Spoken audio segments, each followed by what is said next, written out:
Jadi di sini saya akan memperkenalkan salah satu teknik interpolasi yang sebenarnya itu cukup unik ya. Kenapa dia unik? Karena di sini kita akan pakai neural network.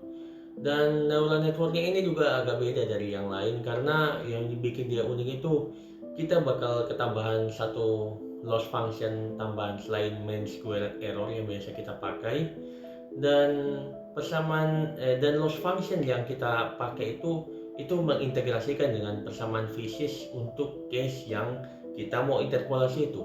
Nah, gimana sih detailnya? Ayo kita langsung ke coding aja. Jadi ya ini dia neural network yang saya pakai, dan ya ini cuma multi layer perceptron sih. Jadi ya terdiri dari tumpukan dense layer, yang mana dense layer itu kita tahu sendiri kan, itu cuma sekumpulan perkalian matriks dan kemudian ditambah dengan fungsi aktivasi. Dan di case ini fungsi aktivasinya ini nih, tangan hiperbolik nn tan h ini.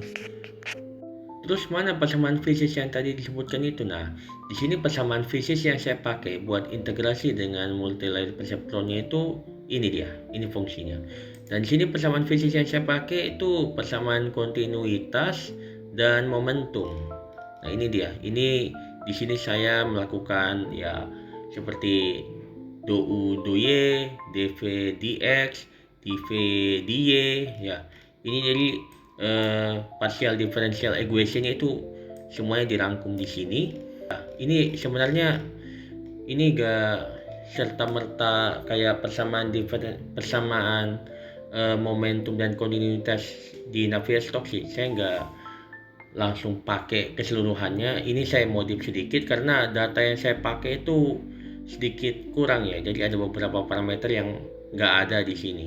Dan ini kalau ada yang penasaran Navier-Stokes itu seperti apa ya, jadi dia itu seperti ini.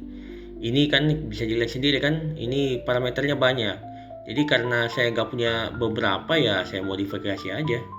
Nah, terus yang bikin neural network di sini dia unik karena apa ya? Ini karena saya pakai X dan Y, yang mana ini koordinat sebenarnya ya.